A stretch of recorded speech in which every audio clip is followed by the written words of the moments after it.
So, you want to know how I got here? Yeah, I'll tell you my story. It all started like this. I just finished feeding the hogs when the power went out. That happens from time to time out here in the country.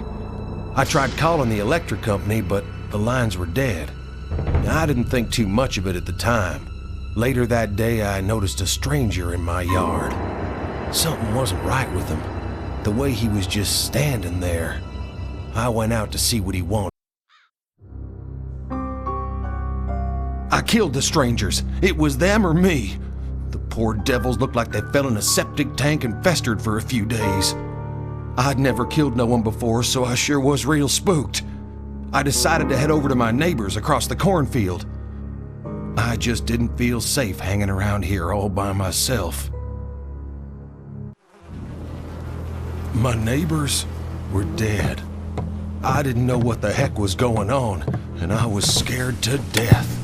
Reports of violence are coming in from neighboring states. We're unsure at this moment what to make of the situation. The governor is telling everyone to stay in their homes and has issued a... One moment, folks. Something has just come across my desk. I'm getting reports that I'm having trouble reading this bulletin, but I've been told this has been confirmed by official sources. It appears that the dead are coming back to life and eating the flesh of the living. This is unbelievable news we're hearing. I, for one, am truly shocked. For those of you tuning in, this is not a joke. Something has gone horribly, horribly wrong.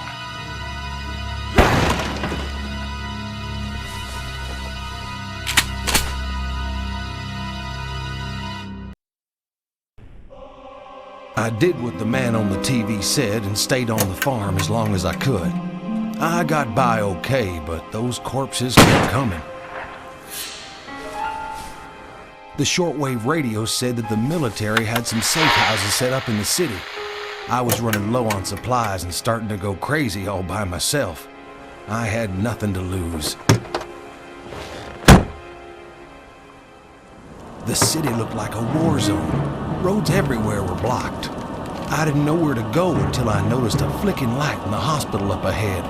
Someone was signaling SOS. I wasn't gonna let a few blocked roads stop me from getting to another living person. I'd go on foot. A doctor was on the intercom. He had locked himself in a security room. I had to find him. The doctor had come for supplies a few days ago. The men he was with were murdered by those living dead. Once the killing started, he locked himself in this room. It kept him safe, but now he couldn't get out. The doctor said that if I went to the basement, I could open the door by flicking an electrical switch down there.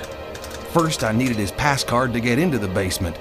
He buzzed me into the offices so I could fetch it.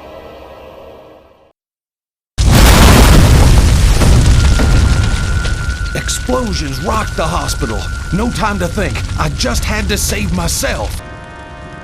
I made it out of the hospital, but I still wasn't safe. There was a police station nearby. I figured I could get me some serious firepower there. His name was Otis. He said the police station was a safe house until it got overrun a couple of days ago, but he wouldn't tell me why they locked him up. Criminal or not, I couldn't just leave him there. I had to find a key to his cell. Otis was sure glad to be free, but what would we do now? The radio said there was a safe house and an old theater nearby. We could go there, but the city streets were too dangerous to travel on foot. There were too many of those mindless walkers out there. My new friend Otis had a plan. Otis had an 18-wheeler cab in the impound lot. He would get it and pick me up, and then we'd make for the theater. My job was to cover him from the roof. First, I needed a rifle with a scope, and I was in the right place to...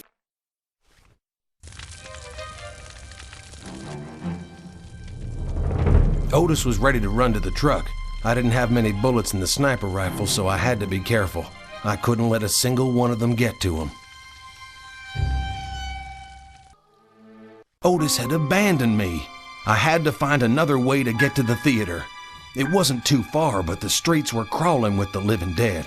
I decided to get The theater was barricaded like a fortress, but everyone was dead. Those things got to them. I needed some rest. But first, I had some business to deal with.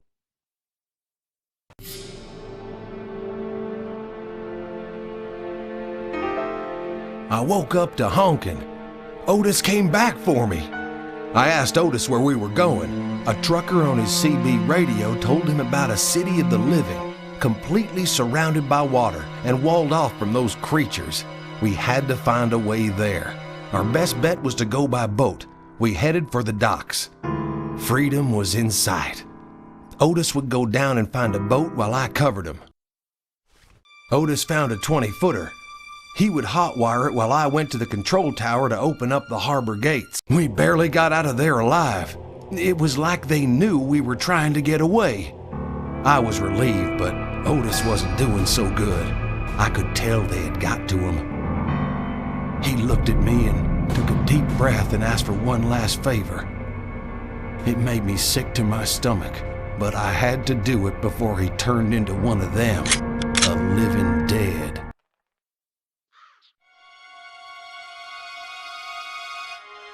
It took a while, but I finally made it to the city of the living. People from the city were trying to get supplies across the river, but the drawbridge wasn't working. They asked me for help, and I just couldn't say no. The men at the gate took me to meet an important man named Mr. Kaufman. Mr. Kaufman was mighty impressed with how I helped out at the bridge. He was so impressed that he offered me a job on the spot. You see, there was this big, tall skyscraper called Fiddler's Green, filled with fancy rich people apartments. He wanted to fix it up again, but those flesh eaters had infested it. He said the cleanup was almost done, only a few pockets of the things were left. It sounded dangerous, but he'd give me a nice place to live and lots of money to do it. Besides, Mr. Kaufman said that by doing this, I'd be helping out a lot of people. Good people, just like me.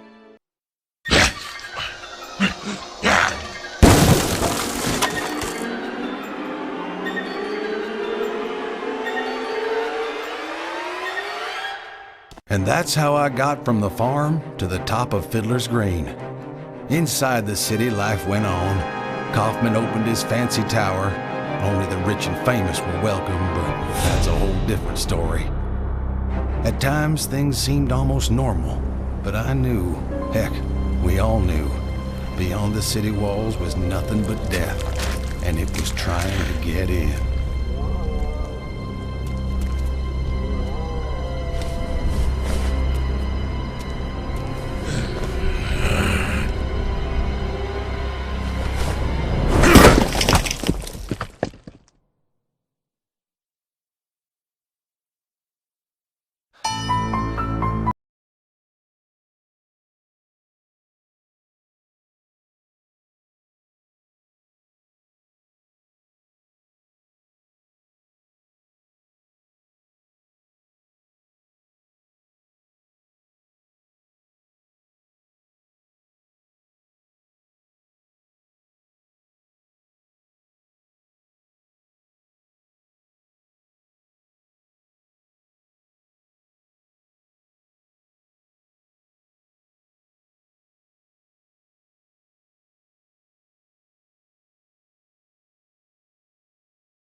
And that's how I got from the farm to the top of Fiddler's Green.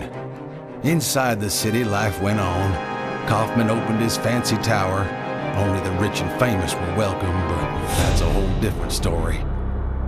At times, things seemed almost normal, but I knew, heck, we all knew, beyond the city walls was nothing but death, and it was trying to get in.